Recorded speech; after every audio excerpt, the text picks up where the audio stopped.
अस्सलाम वालेकुम my dear students, I hope you are all fine and well. My dear students, आज हम question number 4 का ए और बी पार्ट करेंगे। ठीक है। और जो है मेरा नाम है फ़ाइक अहमद, जैसा कि आप जानते हैं, और हम करें स्टैटिस्टिक्स के क्वेश्चंस, इनके सॉल्यूशंस। और चलें स्टेटमेंट देखते हैं 4 के ए पार्ट की। कहते हैं कि for a set of 50 pairs of observations the standard deviation of X and Y are 4.5 and 3.5 respectively. N हमें उसने दिया है 50 स्मॉल एन, और स्टैंडर्ड डेविएशन ऑफ एक्स यानी एस एक्स दिया है 4.5 और स्टैंडर्ड डेविएशन ऑफ वाई उसने दिया है 3.5 respectively. If the sum of product of deviations of x and y values from their respective means be 420, यानी कि सम x minus x bar into y minus y बार। ठीक है, ये टर्म जो है ये इसकी उसने वैल्यू दी है 420, और कहता है कि इसका Karl Pearson's coefficient of correlation find करें। ठीक है, यानी कि आर। तो एक नया नाम आज आपको पता चला है कि कोरिलेशन कोएफिशिएंट को कार्ल पियर्सन्स कोरिलेशन कोएफिशिएंट भी कहते हैं, बिकॉज कार्ल पियर्सन्स एक जो है वो नाम है स्टैटिशियन का, जिसने ये कोरिलेशन कोएफिशिएंट का कॉन्सेप्ट हमें दिया था। ठीक है, ये ए पार्ट हो गया। और इसी तरह बी पार्ट की स्टेटमेंट में भी उसने जो गिवन डेटा दिया हुआ है उसको यूज़ करना है हमने, और product moment correlation coefficient of the data, यानी कि वही बात है कि कार्ल पियर्सन या आर हमने फाइंड करना है इस गिवन डेटा को यूज़ करते हुए। तो चलिए सॉल्यूशन में जाके इसको हम करते हैं सॉल्व, और कंप्लीट इसमें देखिएगा कि इस क्वेश्चन को किस तरह से सॉल्व किया जा सकता है। जी स्टूडेंट्स, तो सॉल्यूशन में आ गए हम, और इसमें जो गिवन डेटा है हमारे पास इसको यूज़ करेंगे और कोरिलेशन कोएफिशिएंट यानी कि आर हम फाइंड करेंगे। तो अब जैसा कि आप देख रहे हैं कि जो गिवन डाटा है हमारे पास उसमें है एन, एस ऑफ एक्स और एस ऑफ वाई, और सम x minus x bar into y minus y बार। ठीक है, ये इनकी वैल्यूज़ हमें दी गई हैं। अगर हम आर का फॉर्मूला देखें तो आर के फॉर्मूला के अंदर हमें ये दो चीज़ें एस ऑफ एक्स और एस ऑफ वाई तो हमें गिवन है, ठीक है ना, डाटा में। बट ये जो एस ऑफ एक्स वाई है यानी कि कोवेरिएंस, ये ऊपर वाली टर्म, ये हमारे पास यहाँ पे गिवन नहीं है। तो हम इस टर्म को पहले फाइंड करेंगे, एस एक्स वाई को पहले हम फाइंड करेंगे, उसकी वैल्यू फिर यहाँ पुट करेंगे। तो एस एक्स वाई का जो फॉर्मूला हम इस क्वेश्चन में यूज़ करेंगे, ठीक है, वो है हमारे पास sum x minus x bar into y minus y bar divided by small n. और इन दोनों की वैल्यूज़ हमें गिवन है। ठीक है, सम x minus x bar into y minus y बार की वैल्यू हमारे पास है 420 और एन हमारे पास है 50। तो हम इनको पुट करेंगे 420 डिवाइडेड बाय 50। तो जब हम इन दोनों को डिवाइड करेंगे तो हमारे पास जो कोवेरिएंस है यानी कि एस एक्स वाई, इसका आंसर आ जाएगा, हम यहाँ से कर लेते हैं 420 डिवाइडेड बाय 50। तो इसका आंसर आ रहा है माय डियर स्टूडेंट्स 8.4। तो 8.4 ये जो है हमारा एस एक्स वाई का आंसर है। अब हम देखें तो हमारे पास सारी वैल्यूज़ कंप्लीट हो गई हैं आर के लिए। ठीक है, एस एक्स वाई भी हमारे पास आ गया, एस ऑफ एक्स और एस ऑफ वाई ऑलरेडी हमारे पास पहले से ही यहाँ पे दिए गए हैं। ठीक है, तो इन तीनों वैल्यूज़ को उठाएंगे हम और इस आर के फॉर्मूला के अंदर पुट करेंगे और कोरिलेशन कोएफिशिएंट हम फाइंड कर लेंगे। बिकॉज आर जो होता है ये हमारा कोरिलेशन कोएफिशिएंट की नोटेशन होती है। ठीक है, सिंबल है हमारे पास कोरिलेशन कोएफिशिएंट का, इसको प्रोडक्ट मोमेंट कोरिलेशन कोएफिशिएंट भी कहते हैं। तो चलें डिवाइड करते हैं, वैल्यूज़ पुट करते हैं। तो एस एक्स वाई की वैल्यू है मेरे पास 8.4।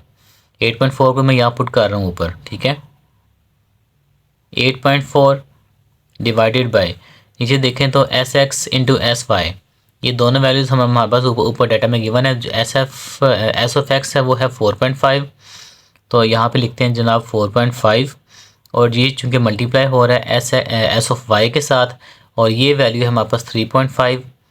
ठीक है। तो यहाँ पे हम 3.5 पुट करेंगे। नीचे वाली दोनों वैल्यूज़ को हम करते हैं मल्टीप्लाई कैलकुलेटर पे। 4.5 इंटू 3.5, तो हमारे पास आ रहा है आंसर 15.75। तो 8.4 डिवाइडेड बाय 15.75।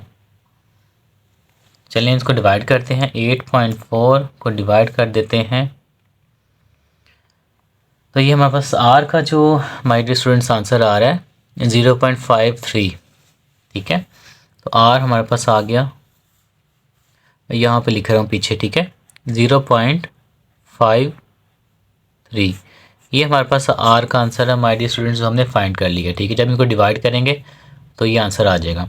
और इतना सा आपका ये 4 का ए पार्ट का ये छोटा सा क्वेश्चन था जो हमने सोल्व कर लिया है। ठीक है, अब हम चलते हैं इसके सेकंड पार्ट की तरफ। क्वेश्चन नंबर 4 का जो बी पार्ट है वो भी सोल्व करते हैं। जी स्टूडेंट्स, तो 4 का बी पार्ट है ये, और इसका सॉल्यूशन अगर हम देखें तो इसमें ये गिवन डाटा था हमारे पास, जो स्टेटमेंट में देखा था हमने, और इस गिवन डाटा को यूज़ करते हुए हमने आर यानी कि कोरिलेशन कोएफिशिएंट फाइंड करना है। और आर का फॉर्मूला हम ये यूज़ करेंगे इस क्वेश्चन के लिए, S X Y divided by S X into S Y. अब अगर हम डेटा देखें तो डेटा के अंदर हमारे पास जो चीज़ हमें डायरेक्टली गिवन है वो है एस एक्स वाई। ठीक है, ये चीज़ हम यहाँ से उठाएंगे, यहाँ पुट कर देंगे। बट जो नीचे दो चीज़ें हैं ये एस एक्स और एक्स वाई, ये हमारे पास यहाँ पे गिवन नहीं है, बल्कि इनके स्क्वेयर्स हमें दिए गए यहाँ पे। ठीक है, ये एस एक्स का स्क्वेयर है ये। ठीक है, स्टैंडर्ड डेविएशन ऑफ वाई का स्क्वेयर है। ठीक है, एस एक्स कहते हैं स्टैंडर्ड डेविएशन और एस ऑफ एक्स, और एस वाई कहते हैं standard deviation of Y. But यहाँ पे हमें इन्होंने वेरिएंस दिए हुए हैं, बिकॉज स्टैंडर्ड डेविएशन का जो स्क्वेयर होता है वो वेरिएंस होता है। तो वेरिएंस ऑफ एक्स दिया हुआ और वेरिएंस ऑफ वाई दिया हुआ है, हमें इनको डायरेक्टली उठा के यहाँ पे पुट नहीं करना। ठीक है, हमने इनको पहले कन्वर्ट करना है सिंपल स्टैंडर्ड डेविएशन के अंदर। वो कैसे करेंगे, आपको पता है जब वेरिएंस होता है, ठीक है, ये वेरिएंस की वैल्यूज़ है, हम जब दोनों साइड्स पे अंडर रूट ले लेंगे तो ये स्टैंडर्ड डेविएशन में कन्वर्ट हो जाएगा। ठीक है, दोनों वैल्यूज़ का हम क्या करेंगे, बोथ साइड्स पे इनका स्क्वायर रूट या अंडर रूट ले लेंगे। तो आप देखें ये जो साइड है इस पे ये स्क्वायर रूट इससे कैंसिल हो जाएगा। ठीक है, इधर से इसका स्क्वायर इससे कैंसिल हो जाएगा, तो ये हमारे पास बन जाएगा एस एक्स, ये बन जाएगा S X Y, sorry S of Y. और इनका हम कैलकुलेटर से जो है वो स्क्वायर रूट ले लेते हैं। तो जब हम स्क्वायर रूट लेंगे 9.102 करेंगे तो इसका आंसर हमारे पास आ जाएगा 3.016। ठीक है, तो इसका आंसर आ जाएगा 3.016। और नीचे वाला जो है जब हम उसका लेंगे स्क्वायर रूट 2.204 का, तो इसका आंसर हमारे पास आ जाएगा 1.484। तो यहाँ पे हम लिखेंगे 1.484। तो अब आप देखें आपका जो वेरिएंस था वो स्टैंडर्ड डेविएशन में कन्वर्ट हो गया, यानी कि एस स्क्वायर एक्स जो था वो अब एस ऑफ एक्स बन गया। ठीक है, तो इसकी वैल्यू हमारे पास ये आ गई है एस ऑफ एक्स की, और एक्स एस ऑफ वाई की वैल्यू हमारे पास ये आ गई है। अब हमारे पास देखें तो तीनों वैल्यूज़ जो हैं वो कंप्लीट हो गई हैं आर के फॉर्मूला के लिए। तो हम उठाएंगे इनको और पुट कर देंगे। एस एक्स वाई की वैल्यू हमारे पास ऊपर थी 1.694, उठाते हैं वहाँ से 1.69 एंड 4। ठीक है, इसको हम डिवाइड करेंगे।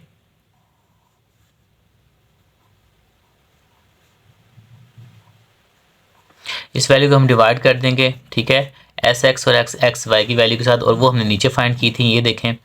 तो एस एक्स की वैल्यू हमारे पास है 3.016, ये मल्टीप्लाई हो रही है इसके साथ एस ऑफ वाई की वैल्यू, इसको उठा के हम यहाँ पे फिर पुट कर देते हैं। ठीक है, और वो आ जाएगा 1.484।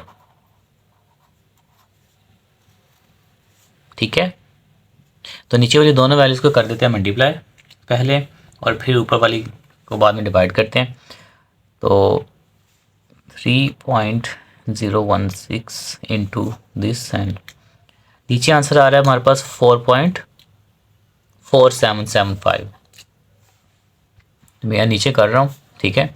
ये जो आर है इसका ऊपर वाला तो आंसर अभी तक वही है 1.694, और नीचे जो मल्टीप्लाई करने के बाद आंसर हमारे पास आया वो है 4.477। अब हम इन दोनों को डिवाइड कर देते हैं तो हमारे पास आर का फाइनल आंसर आ जाएगा 1.694 डिवाइडेड बाय दिस आंसर जी। तो ये हमारे पास मेजर आर का आंसर आ रहा है 0.378, 0.378। ठीक है, तो ये जो हमारे पास आंसर है आर का, ये हमने फाइंड कर लिया। ठीक है, ये सिंपल सा छोटा सा क्वेश्चन था। ठीक है, इसकी रिवीजन के लिए आप वीडियो को बैक करके दोबारा देख लीजिएगा, और अगर कोई चीज़ ना समझ आई हो तो कमेंट्स में मुझसे पूछ सकते हैं आप। नेक्स्ट वीडियो में हम नेक्स्ट क्वेश्चन करेंगे इंशाल्लाह। तब तक अपना ख्याल रखिएगा, दुआ में याद रखिएगा। वीडियो को लाइक एंड शेयर करें, चैनल पे नहीं हो तो सब्सक्राइब करें उसको, और बेल आइकन को प्रेस करें। ठीक है, अपना ख्याल रखें। अल्लाह हाफिज़।